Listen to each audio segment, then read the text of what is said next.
Get the unmissable news stories of the day. This is the Beijing Hour. Examining the events that impact and shape China and the rest of the world. This is the Beijing Hour, 1 hour of news and information brought to you every weekday. Now here's your host. Tian Lu with you on this Friday, August 14th, 2026. You're listening to the Beijing Hour, coming to you live from the Chinese capital.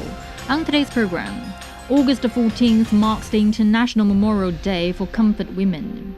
Multiple reports of deteriorating living conditions and mental health issues aboard USS Abraham Lincoln emerge. Remnant circulation from Typhoon Dolphin brings extreme rain to several provinces in China. In business, China's central bank starts a 1 trillion yuan outright reverse repo operation. In sports, Chinese and Czech tennis players win WTA Toronto doubles title for the third team crown. In culture and entertainment, homegrown animated films rise to command China's big screen. Now checking today's top stories. Friday marks the International Memorial Day for Comfort Women, girls and women in Asia forced to provide sexual services to the Imperial Japanese Army during World War II. August 14th is observed annually to commemorate the victims of the Japanese military's sexual slavery system during the war. Civil groups from countries including China, South Korea, Japan, and other countries established the day in 2012. Researchers find that about 400,000 girls and women in Asia were forced to be sex slaves from the 1930s to 1945. Nearly half of them were Chinese, and more than 100,000 of them were from the Korean Peninsula. 96-year-old Peng Zhu-yin is one of the last known surviving comfort women in China. She and her families and advocates have never stopped their fight for reparations, lasting recognition, and justice. When the Japanese troops came for me, I resisted, so they smashed me with wooden sticks. 2 toes on my left foot were broken. Then, half dragging me, they took me to the comfort station. I don't know how long I was held there. 10 days, 20 days, I can't recall. Her sister Peng Renshou is also among the few surviving comfort women in China. They were forced into being comfort women when they were teenagers. I was still a child, just shy of 13 when I was fleeing. A collaborator, a man in his 50s, wanted me as his concubine. I refused. I would rather beg on the streets. Enraged, he incited a group of Japanese soldiers to violate me. They gathered over 50 villagers inside Li family's 2-story house in Guotown. They pointed their machine guns at them, ready to fire. They said these 50 lives would be spared if I come out. I stepped forward. They took me and defied me. I bled so badly that I passed out. Professor Su Zhiliang is the first Chinese scholar to spend over 30 years studying the sexual slavery system that caused untold tragedies for innocent women and girls. Biran spoke to him to shed light on the brutal crimes and the lasting lessons from this dark chapter of history. On the campus of Shanghai Normal University stands a bronze statue of 2 young girls, eyes resolute, fists clenched. The Comfort Women Statues for Peace, depicting a Chinese and a Korean girl, honors more than 400,000 victims from 11 Asian countries and regions who were forced into sexual slavery by Japanese troops during World War II. Professor Su Zhiliang, the first Chinese scholar to study this atrocity in depth, recounts the tears, blood, and harsh historical truth behind the Comfort Women tragedy. In 1992, while conducting research at the University of Tokyo, I learned about the comfort women issue and witnessed some of the earliest survivor protests. When I realized that the first comfort station might have been in Shanghai, I felt that, as a Chinese scholar, I could not stay on the sidelines. Since 1993, Professor Su has devoted over 30 years to uncovering the truth. In 1999, he founded Shanghai Normal University's Chinese Center for Comfort Women Research. Together with his wife, Professor Chen Li-Fei, he traveled across China, identifying more than 300 survivors and authenticating diaries, letters, and local archives. Evidence that clearly documents the abuses and the Japanese military's direct involvement. In August 1945, as Japan faced defeat, the military destroyed evidence from top to bottom. Much was lost. Since the 1990s, we have searched for survivors one by one. Many victims of such brutal sexual violence could not speak even at the end of their lives. In China, we identified 358 survivors, and 24 of them went to Tokyo to sue Japan. They lost the case, but the courts nonetheless acknowledged their victimhood. We can never see the entire iceberg. Only the tip is visible. But even that small part is terrifying. Japan is moving backward. In the mid-1990s, Japanese history textbooks were at their most honest, acknowledging wartime wrongdoing. At the same time, the current Japanese Prime Minister Sanai Takaichi, who was then a lawmaker, began to speak for the rising right-wing movement. She challenged then Prime Minister Tomichi Murayama on why, in his capacity as Prime Minister, admitted on behalf of Japan that the war of aggression was wrong. Their persistent rhetoric forced history textbooks to retreat step by step. Today, only a handful still mention the atrocities. So Japan's younger generation grows up unclear about the past, without the knowledge needed for reflection. Japan is dissolving its historical memory, trying to reinvent itself as a normal country. That is frightening. As Professor Su noted, this history must be exposed. Chinese scholars have a duty to uncover the facts, helping both the Chinese public and the international community understand the truth of this dark chapter. That was Biran reporting. Some volunteers in Hong Kong have been advocating for the rights of comfort women in the city. Chen Sun-Wu spoke to Mei Li, one of the volunteers who has been seeking justice for the victims over the past 30 years. The woman that showed me around in Stone Nala Lane is Mei Li, a full-time advocate who spent 30 years seeking justice for these victims.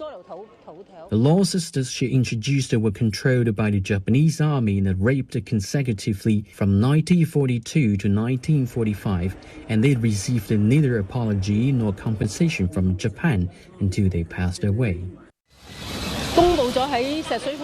I'm telling you, on Stone Nala Street back then, there were two sisters with the surname Law.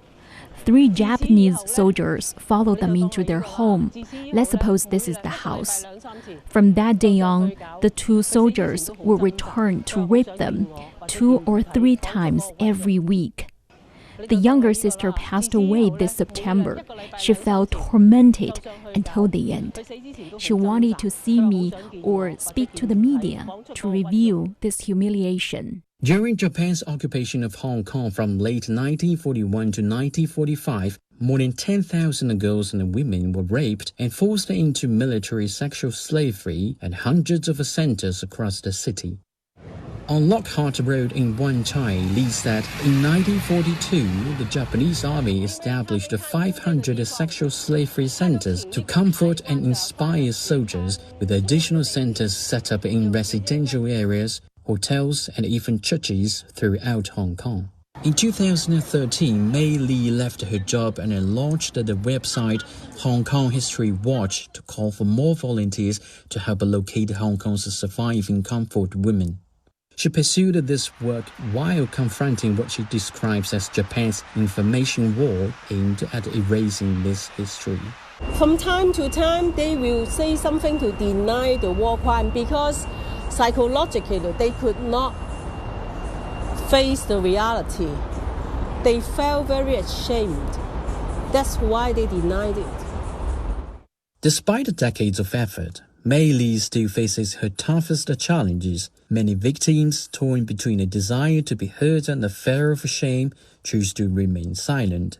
Justice remains elusive, not from a lack of evidence, but from Japan's refusal to fully acknowledge its wartime crimes, apologize, or provide reparations.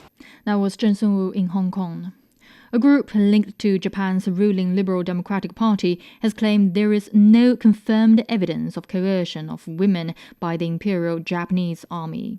Professor Kukesu Atsushi from Yamaguchi University criticized the claim, saying more historical documents are proving Japan's wartime crimes. He called for accountability for crimes against humanity. At the time, women were recruited under military orders, sent to comfort women facilities, and forced to carry out so-called comfort services. The fundamental responsibility lies with the Japanese military and with the state that commanded the military. They have tried to evade this responsibility. More documents are still being discovered. Some show that facilities were set up in certain places under military orders, with a specified number of women assigned there. So there is no doubt that the military, and therefore the state, was involved. The comfort women issue is a crime against humanity. I believe it is a crime with no statute of limitations. In legal theory, a crime may disappear after a certain period of time, say after 10 years, under what is known as a statute of limitations. But I believe this issue is not subject to any statute of limitations. I also believe it must be studied from an international perspective. This is not just an issue involving one or two individuals. It is a crime that humanity must never commit. So I believe it is very necessary to study this issue from an international point of view. It is not only violence against women, but also violence by human beings against other human beings. That was Professor Kukesu Yasushi from Yamaguchi University. People in South Korea have gathered in front of the Japanese embassy to commemorate the victims of Japan's wartime sexual violence. Years after the first public testimony from a former victim, the gathering highlights the enduring resonance of history and memory. Xinhan reports from Seoul. Every week since 1992, people have congregated here to remember the victims of Japan's wartime sexual violence. More than 3 decades later, the fight to restore dignity to these victims is as fervent as ever. I've always felt so many people are here to remember this issue and to make sure that something like this never happens again. The moment I realized that people were coming here to remember the testimonies the grandmothers first shared, I've been wanting to come to this Wednesday protest every week ever since. For the Republic of Korea and Japan, the issue is more than just about remembering the past. It's repeatedly become part of a broader and sometimes difficult relationship between two neighbors that are also important security and economic partners. The story of the victims of Japan's military sexual slavery has become an internationally recognized issue and one of the few issues through which people around the world can come together and show solidarity. People continue to talk about it because they want to remember the victims and make sure something like this never happens again. This gathering has continued weekly in front of the Japanese embassy in Seoul without fail for decades, keeping the experiences of the victims of Japan's wartime acts in the public eye. In honor of International Comfort Women Day, the protest also highlights how questions of history and memory still resonate to this day. And with Japan showing signs of taking on a larger role in regional security, questions about the country's wartime past have taken on renewed significance. We have experienced how statements attacking and insulting the victims caused deep wounds among people in both Japan and the Republic of Korea, and how they ultimately damaged relations between the two countries. I think both sides can approach the issue much more carefully, having learned from the experience that such remarks actually made relations worse. But with the number of surviving victims declining as the years go by, there's growing concern about what happens to their stories after they're gone. In the past, we remembered individual victims, Kim Hak-sun, Kim Bok-dong, Gil Won-ok, and so many others, by learning about their individual stories. But increasingly, I worry that we simply refer to them collectively as sexual slavery, without really knowing what it is that we are remembering. I think we need to return to that original spirit. For those who continue to gather here, remembering the past is not simply about looking backward. It's about how history is understood today, and whether it can become a foundation for greater understanding and trust between two neighbors. That was Xinhan in Seoul. New questions have emerged over Japan's notorious biological and chemical warfare Unit 731, which operated in northeast China through World War II. Singaporean historian Lim Xiaobin, who studied Imperial Japan's biological warfare program, has unveiled archives revealing new details about the structure of the unit. The Japanese embassy in Singapore declined to comment on the issue. Mara Liu has more. Examining Unit 731's organization chart, Lim made an unexpected finding, exposing the vast scale of Imperial Japan's biological warfare. At the very first investigation session, the 731 site, they sent a person called Naito Ryoichi to meet the investigator, and then he provided such an organization chart to US. They're saying that Tokyo do it very small scale, Harbin very large, Beijing Nanjing is a small, Guangzhou is none. But when it comes to Singapore, Naito, he himself put a question mark. Until today, no one knows what is this question mark representing.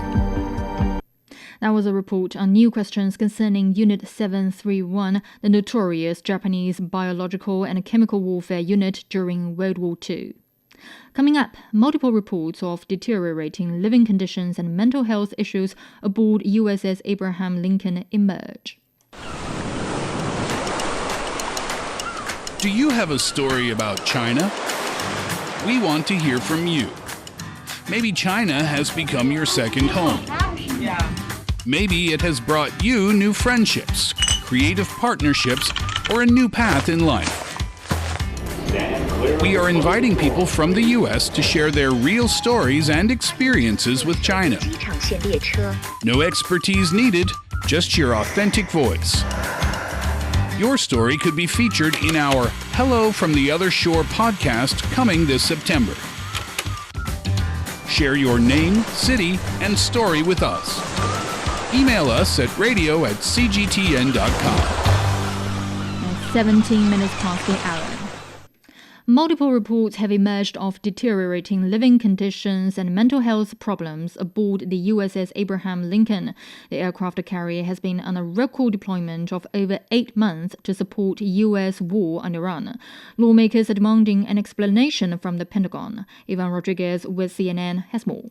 It's been more than 250 days since the USS Abraham Lincoln left its home port of San Diego last November with more than 5,000 sailors and Marines. Its mission was extended to support U.S. operations in the war with Iran. Lawmakers are now demanding answers over concerns about deteriorating living conditions and service members' mental health. I don't think President Trump is listening to these alarming examples of how sailors have been pushed to the very limits. We need to hear from senior administration officials. How are they going to resolve this as soon as possible and deal with the disruption in the mental health and the physical health and the well-being of people serving our nation? News outlets Stars and Stripes and the Navy Times reported there have been multiple attempts by crew members to jump overboard, citing interviews with sailors and families of those on board who described the impacts of the lengthy deployment. Many family members describe their kids or spouses telling them about non-operational toilets, moldy showers, laundry facilities that were broken for weeks, and extended periods with no hot water for showering. The families say their loved ones have described food shortages and standing in line at the ship's store for an hour or more, even while it often lacks basic supplies like toothpaste, soap, and deodorant. In a statement, the U.S. Navy says, "We have not observed an increase in suicidal ideations or attempts aboard the ship. We take every service member's well-being seriously and have religious, medical, and mental health professionals available to assess and address concerns as they arise." CNN spoke to some of those aboard about a month before those reports. It's hard, it's hard on your mental state, being out to sea for 8 months without being on dry land. It takes a toll on you. I miss my family and I'm ready to go home. That was a report on the worsening living conditions and mental health problems among the soldiers boarding the USS Abraham Lincoln aircraft carrier. U.S. Defense Secretary Pete Hegseth says reports about poor conditions aboard the USS Abraham Lincoln aircraft carrier were completely misrepresented. The White House says it's committed to ensuring the U.S. military is equipped with the resources necessary to counter any threat to the country. The U.S. is stepping up its threat of economic pressure on Iran. Defense Secretary Pete Hegseth says the U.S. can maintain a naval blockade of Iranian ports indefinitely. Treasury Secretary Scott Bessent says the U.S. is going to apply measures on Iran that have never been seen. From Washington, D.C., here's Nick Harper.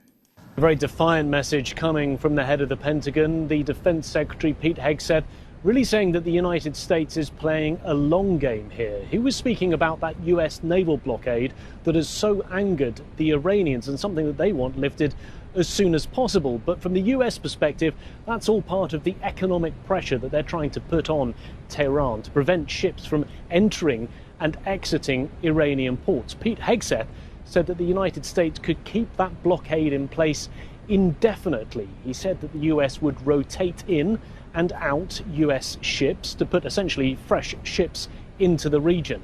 And we are hearing and reporting from the Wall Street Journal suggesting that a new US aircraft carrier is heading to the region. The USS George Washington will be heading there to replace the USS Abraham Lincoln. All of that suggesting that the US is in no hurry to end that blockade and intends, as Pete Hegseth says there, to keep that blockade running indefinitely. Donald Trump also on social media has said that the US is in complete control of the Strait of Hormuz. He's also said, I think we will keep it. But that's a very different message to the one that we're hearing from Tehran, because the head of Iran's paramilitary unit has said that the strait is under Iran's control and management. So we're still seeing that tussle over the important waterway, which really is not helping to cool the tensions over the wider conflict. That was Nick Harper in Washington. Iran has warned the U.S. against making a big miscalculation about the Strait of Hormuz based on fake intelligence. Tehran also says Supreme Leader Mojtaba Khamenei plans to shift the war with the U.S. to an offensive phase if Iran's conditions are not met. Esin Kivani reports. This all stems from a very direct post by Foreign Minister Abbas Araghchi on his X account on Thursday. This was a response to claims by President Trump that the U.S. has total control over the Strait of Hormuz. Araghchi fired back saying that worse than fake news is fake intelligence. He's essentially accusing the U.S. of operating on bad information, leading to what he calls an even bigger miscalculation over the waterway. Now, to be clear, when Araghchi talks about intelligence failure, he's likely pointing a finger at Israel. This is something Iranian officials have been warning about for a while. They have long claimed that Israeli intelligence assessments are designed to drag the U.S. into a wider conflict on their behalf, in fact. They point to recent history to back it up. For instance, they claim Israeli calculations suggested that assassinating Iran's former supreme leader back in February would trigger a fast collapse of the Islamic Republic. Of course, that didn't happen. And in another instance, they say the Israelis persuaded the U.S. to join the war last year, betting that the Iranian people would then take to the streets to topple the government. Again, Tehran says their resilience proved those predictions wrong. So the message from Tehran is clear. They believe the U.S. is once again relying on flawed intelligence that could lead to a very dangerous and costly mistake. They have warning Washington to be careful, and they're signaling that they feel they have survived these so-called miscalculations before. That was Esin Kivani reporting. Coming up, a remnant circulation from Typhoon Dolphin brings extreme rain to several provinces in China. You're listening to the Beijing Hour. 60 minutes of comprehensive news. Your window on China and the world. Now it's 24 minutes past the hour. China has maintained a rainstorm warning over wide swaths of the country as remnants from Typhoon Dauphin continue to dump heavy rain. Some parts of Zhejiang and Henan provinces have seen record high rainfall of hundreds of millimeters, along with severe flooding and geological disasters. More downpours and thunderstorms are forecast in parts of eastern, central and southern China. Authorities have advised the public to avoid mountain areas and river valleys vulnerable to landslides and floods. The Chinese Ministry of Water Resources has warned of significant rising water levels in some major areas of the Yangtze River and Huaihe River basins. The flood warning of the Huaihe River Basin, one of China's 7 major rivers, was upgraded to the highest level after its largest tributary recorded nearly a meter of water over the warning level. The excess water was diverted to another river. The floods also breached an embankment in the county in the central province of Henan, where more than 2,000 people were evacuated. More than 4,500 residents living around the detention basin were also relocated. China has taken multiple measures against the Typhoon Dauphin over the past week. It has become the first typhoon on record to form near the international date line, traveling over 6,000 kilometers and striking China at tropical storm intensity or higher. Authorities issued the highest alert for the typhoon as it made landfall on Sunday. Provinces along the east coast transferred tens of thousands of people to safe areas and dispatched several hundred rescue teams. Young agricultural students from around the world are getting a closer look at China's farming practices, technologies, and agricultural development. They're in China as part of the Future Agriculture International Summer School organized by China Agricultural University. From modern dairy production and artificial intelligence to differences in land resources and farming systems, the students are comparing agricultural practices and exploring what they can learn from each other. Zhao Ying has more. A group of young agricultural students from Brazil, Thailand, Japan, and other countries has come to China to explore the development of agriculture. They have been visiting farms, agricultural facilities, and companies, including a modern dairy production facility in Inner Mongolia. And one thing has repeatedly caught their attention: technology. Carolina, a Brazilian student, says her observation of Chinese agriculture go beyond simply comparing the size of farms. So here we have more technologies. In Brazil we have also a lot of big farms, and here in China we have big farms too, but also small farms, and all of them apply so much technologies, and the crops are different too. So I'm here to know all of that, and I think all the students are enjoying this so much. For her, the interesting question is not simply whether a country uses technology, but how technology can be applied across different agricultural settings. At the dairy facility, Thai student Sirnan Boran-Prasad was particularly interested in the use of artificial intelligence in milk production. I think China high technology and use AI to produce this milk production. I think it's easy and reduce the cost because AI can help. But in Thailand, we need to learn from China so much. But the students also say agriculture cannot be understood through technology alone. For Tazin Han, who studies at Tokyo University of Agriculture in Japan, one major difference between China and Japan is the amount of available land. These countries are nearly the same. However, in China is the more land. Japan is the only island, so they don't have enough to land the fan or everything. And in China is that we can see the too many land like this. This is the difference between these two countries. Different geographical conditions mean that agricultural development cannot follow exactly the same path everywhere. For these students, the value of the exchange lies not only in seeing new technologies, but also in comparing different agricultural realities. The students say the exchange gives them an opportunity to take ideas home, rather than simply observe them in China. Carolina says she has learned about technology and culture during the program. A lot of things, like in study parts, technology, like culture. The people here are very good with us from Brazil, from international students, so I'm loving here. Agriculture may look different from one country to another. But for these young people, sharing experiences can open the door to new ideas and help them see the possibilities and challenges of agriculture from a different perspective. For the Beijing Hour, I'm Zhao Yang.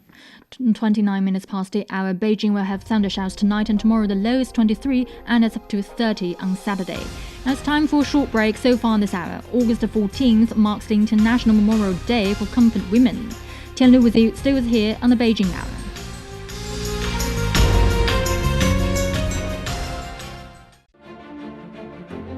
The transition to a greener future is no longer a distant goal. It's happening now. In power plants, factories, farms and cities across China. As the world grapples with climate change, energy security and the growing demand for electricity, China is searching for new ways to cut emissions while keeping its economy moving. Across the country, our reporters visit renewable energy hubs, industrial centers, and agricultural communities to see what that transformation looks like in practice. Through first-hand stories and on-the-ground reporting, we explore the opportunities, the challenges, and the ideas shaping China's green transition. Listen to China's Green Code, Rewriting the Rules of Growth, a special series from Climate Watch, available wherever you get your podcasts.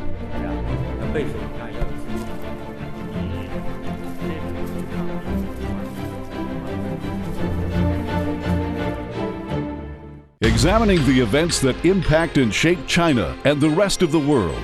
This is the Beijing Hour, 1 hour of news and information brought to you every weekday. Now here's your host. Tian Lu with you on this Friday. Still to come. In business, China's central bank starts a 1 trillion yuan outright reverse repo operation. In sports, Chinese and Czech tennis players win WTA Toronto doubles title for the third team crown.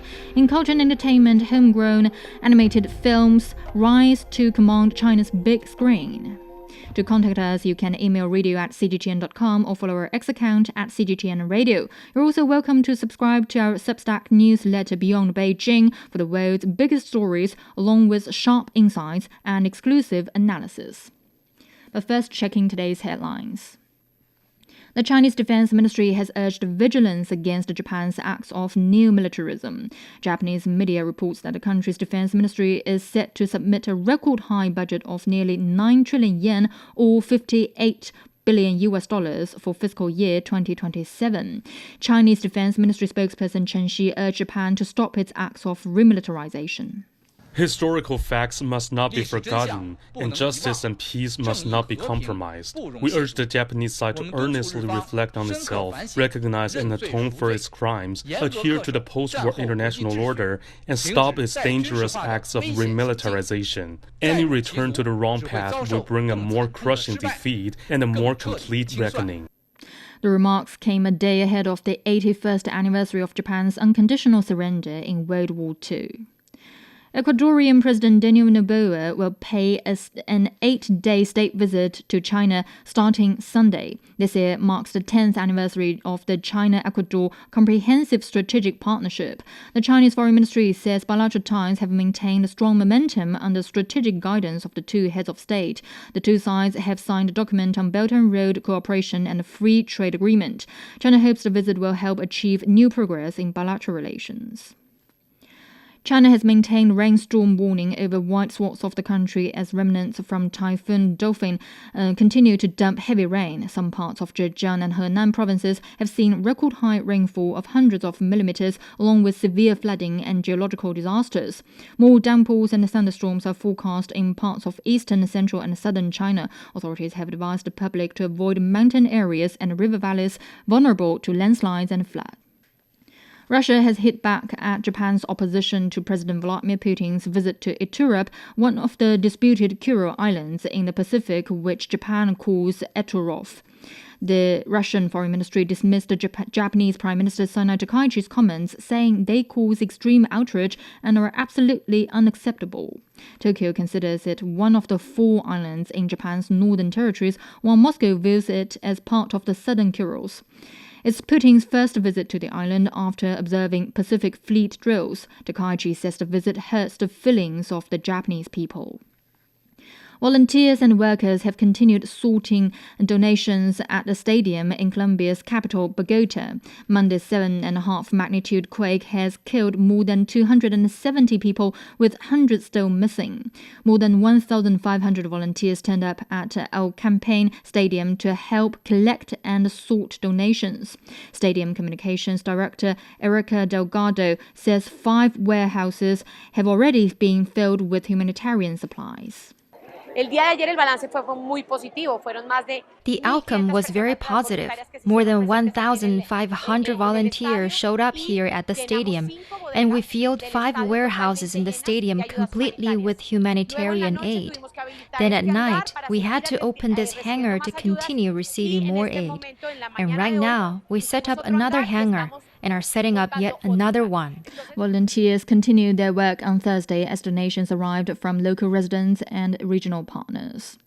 A public health organization in Germany says 12,500 people in the country have died from heat-related causes in 4 months, the highest number in a decade. The figures are based on data from the Federal Statistical Office and 52 weather stations from April to early August.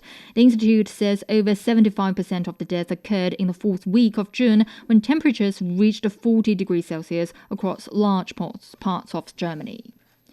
You're listening to the Beijing Hour. Coming up in business, China's central bank starts a 1 trillion yuan outright reverse repo operation.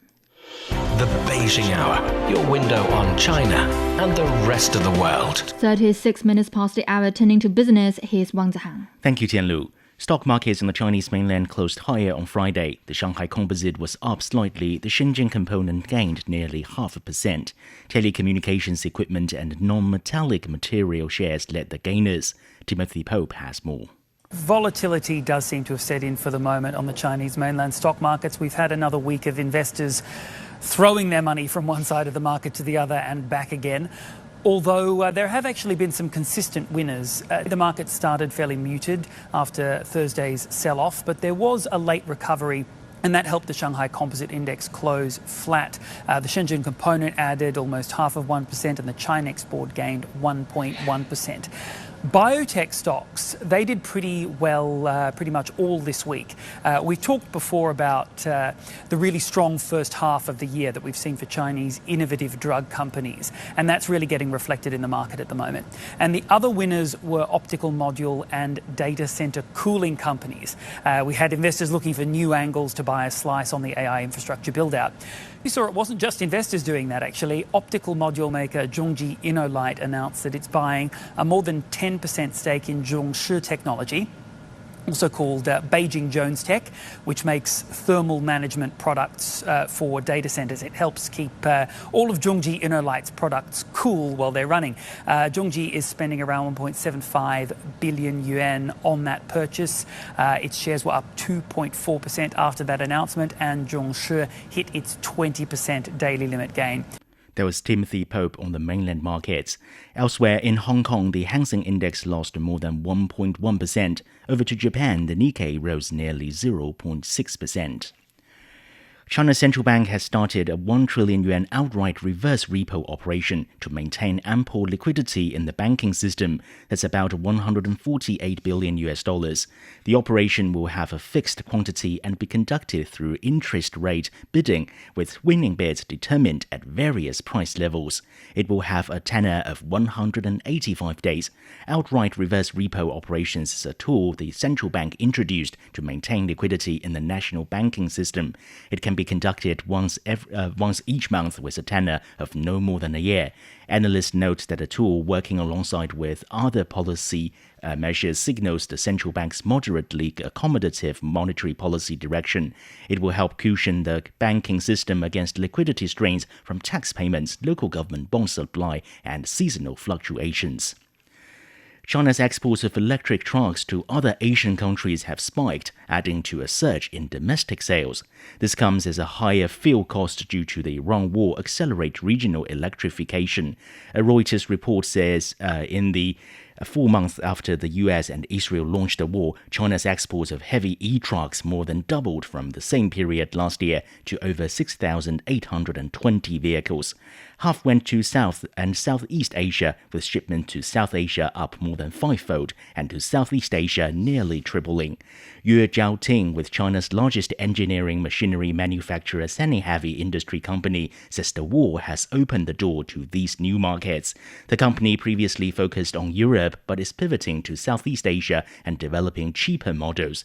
Yue says before oil prices rose, buyers in these countries might have needed 28 months to recoup their investment in an electric heavy truck. Now it takes only 18 months.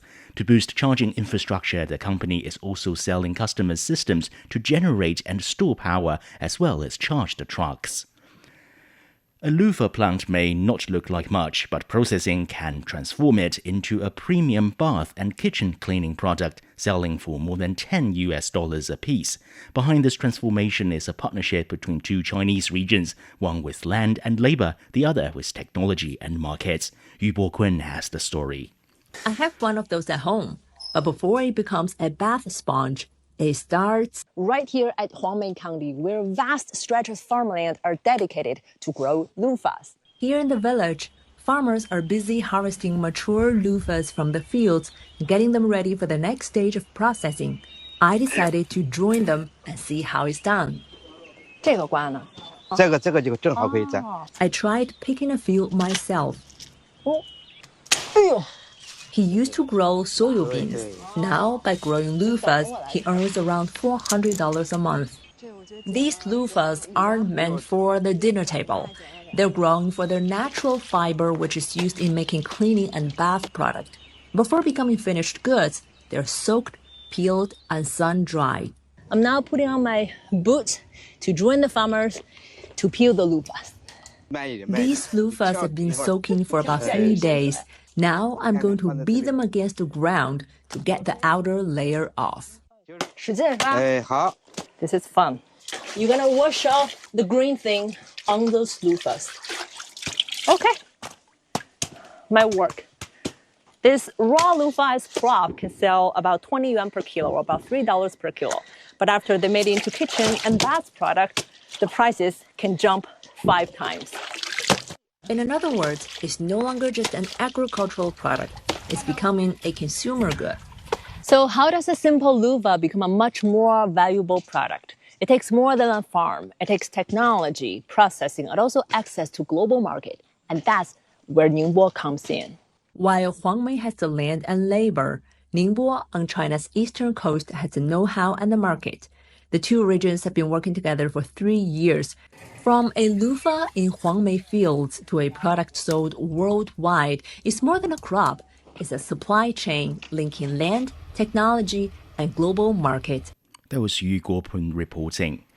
Shanghai's foreign trade remained robust in July, marking 18 consecutive months of growth. Imports and exports exceeded 447.5 billion yuan, or around $66.4 billion.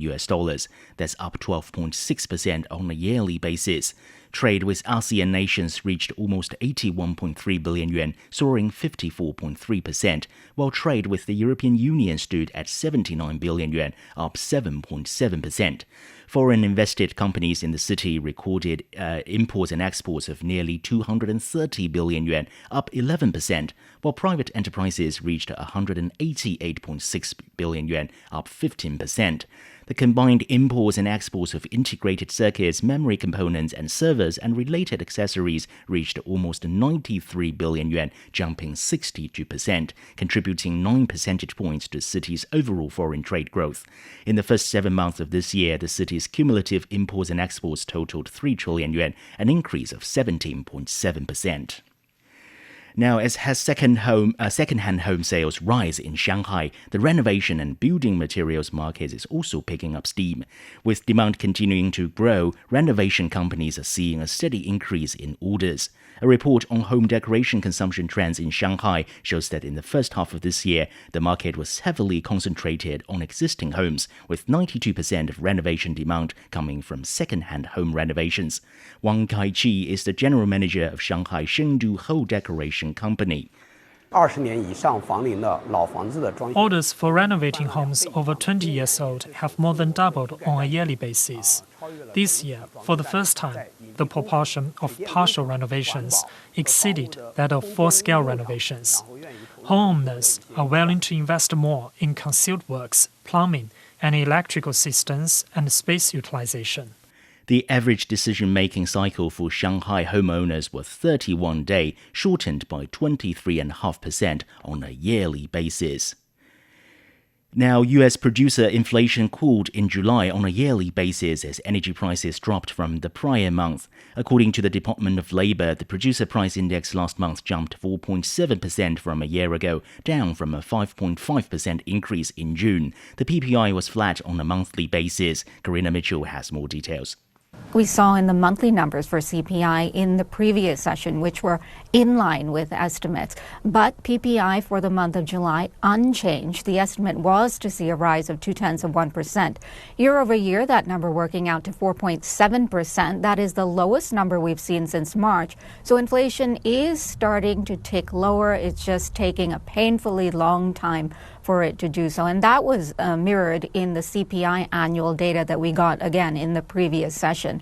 Now, if you look at the core number for PPI, that saw a rise of 0.2%, below the estimate of 0.3% year over year, that number working out to 4.2%. We did see margins increase in certain sectors, including health and beauty, food and alcohol. And by contrast, we saw prices fall when it comes to freight and truck transportation as well. A major factor was that because of that was a final drop in demand energy prices. It was off by 3.1% for the month, and gas prices down by almost 6%. Of course, so much of that tied to that memorandum of understanding that was signed by the U.S. and Iran, all but fallen by the wayside now. And so much of this inflation story is tied to what happens in the Strait of Hormuz.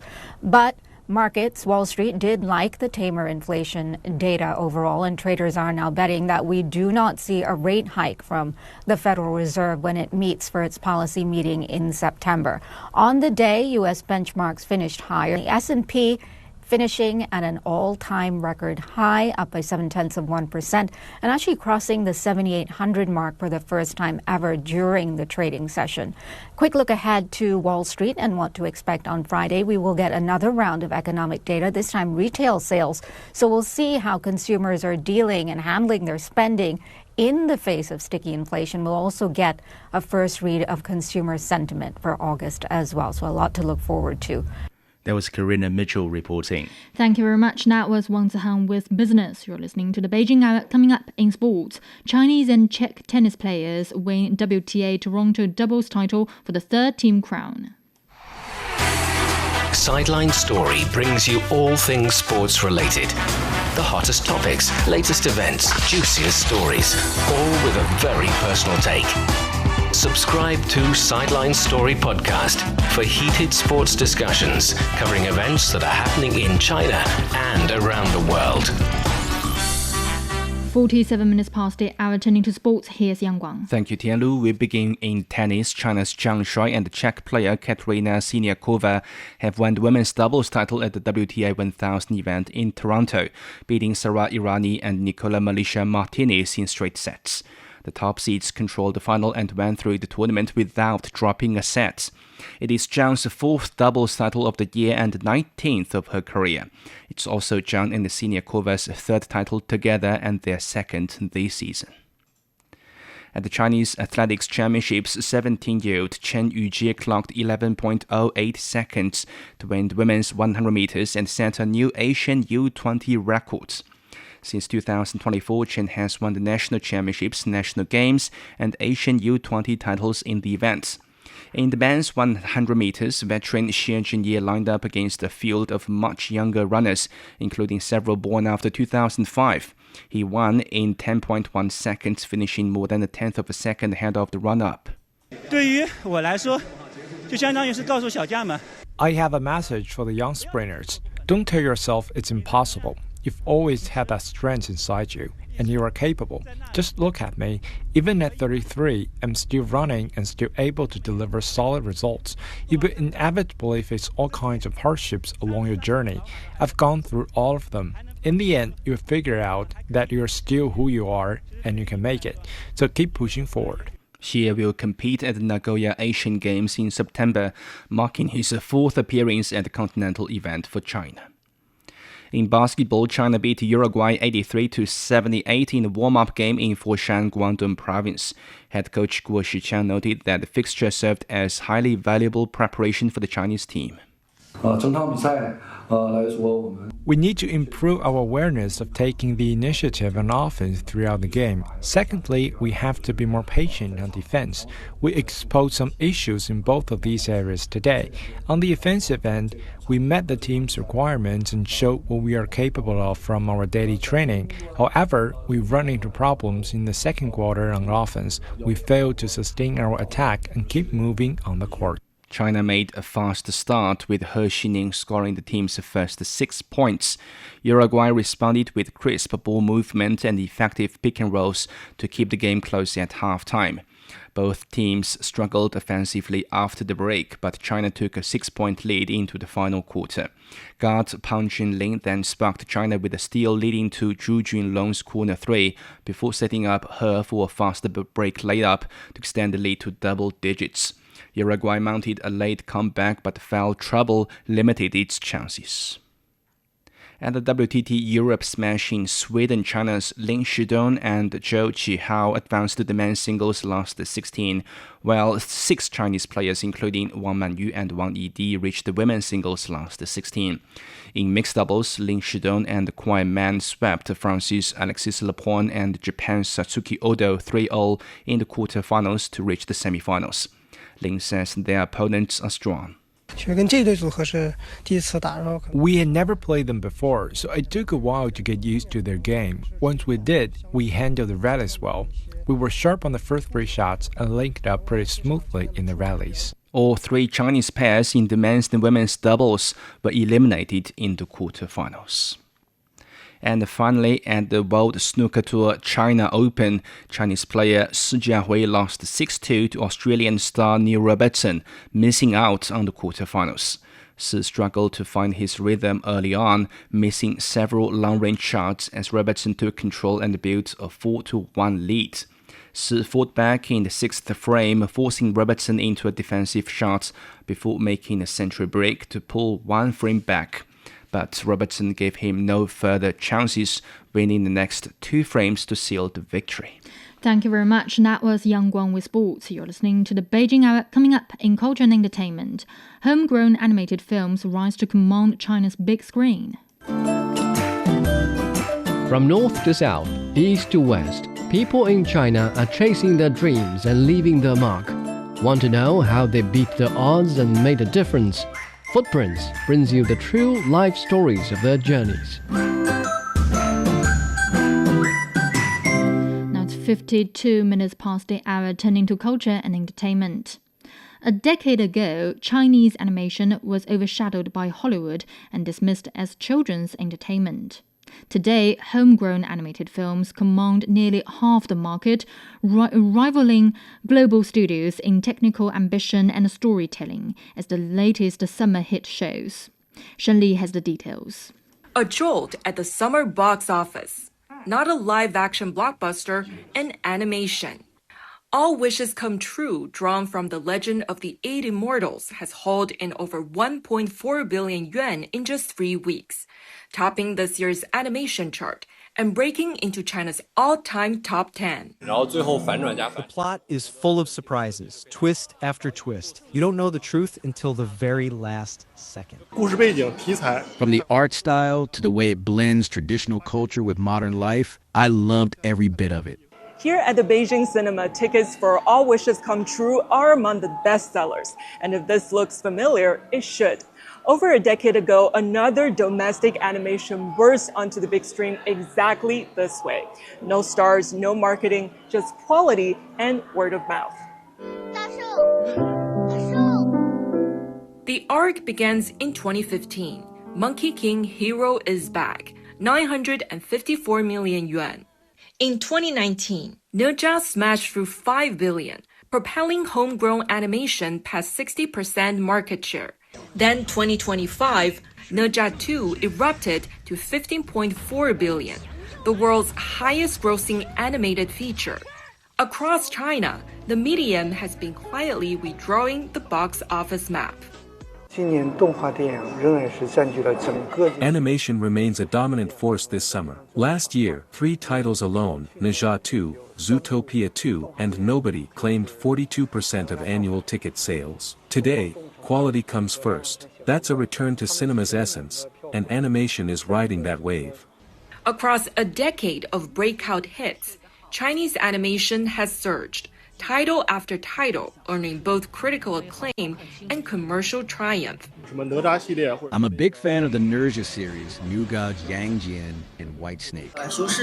I Am What I Am was absolutely stunning. It made me rediscover traditional lion dance. For decades, Chinese culture on screen came through a Western lens. Now the lens has turned, and movie buffs can't wait for what's next. I'm really excited about sci-fi animation. I'd love to see campus stories. The more diverse, the better. Fantasy, detective, mystery. From margins to mainstream, the next chapter of Chinese animation is still being written, and the next big hit may already be in the making. That was Shen Li reporting. An art exhibition is underway at the Taikang Art Museum in Beijing. Titled Blues on Whites, it traces the evolution of Chinese contemporary art since the 1990s. Dozens of paintings, installations, and images explore themes of personal experience, family ties, generational change, and memory, inviting visitors to pause and reflect. Works by international artists add a global perspective on social changes over the past 3 decades. The exhibition runs through October the 7th. Pakistani blockbuster The Legend of Mola Jat has won 2 awards at the 7th Jackie Chan International Action Film Week, the Special Jury Award and the Best Art Direction Award. It is the first Pakistani film to receive recognition at the internationally acclaimed Action Film Festival.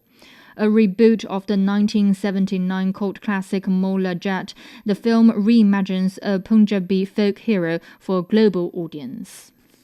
Now it's 57 minutes past the hour. Checking the forecast before we go. Beijing will have thunder showers tonight and tomorrow. The low is 23 and is up to 30 on Saturday. Shanghai will see moderate rain tonight and tomorrow with a low of 26 and a high of 29. Chongqing will be clear tonight, tomorrow sunny with a low of 29 and a high of 38. Nanchang will see moderate rain tonight, easing to thunder showers tomorrow with a low of 25 and a high of 30. Lhasa will be overcast tonight and tomorrow with a low of 13 and a high of 24. Elsewhere in Asia, Islamabad will see moderate rain tonight, easing to light tomorrow. The low is 25 and is up to 35 on Saturday. Vientiane will have moderate rain tonight and tomorrow with a low of 24 and a high of 32. That's it for this edition of the Beijing Hour Making News today. August 14th marks the International Memorial Day for Comfort Women. Multiple reports of deteriorating living conditions and mental health issues aboard USS Abraham Lincoln emerge. On behalf of staff, this is Tianlu in the Chinese capital. Hoping you'll join us for the next edition of the Beijing Hour and open a window to the world together.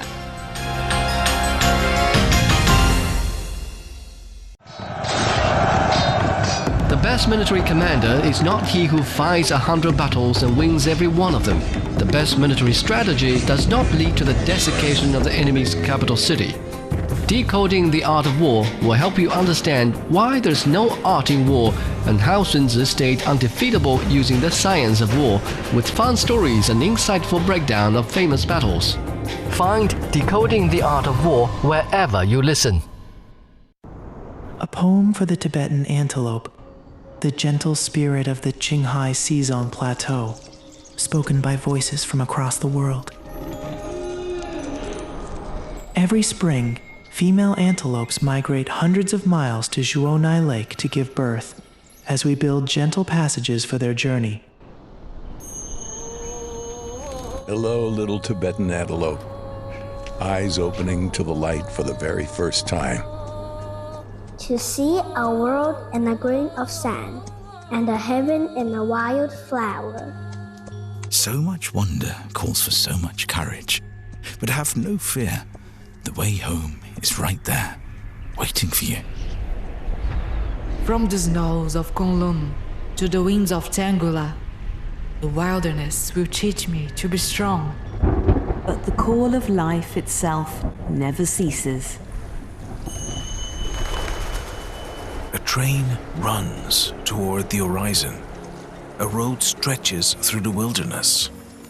The bridge that soars through the clouds is no barrier across the land, but a gateway to where I truly belong. Tibetan antelope's hoofprints loosen the soil, letting snow melt sink into the earth. Human presence passes through, but we've never walked this land alone.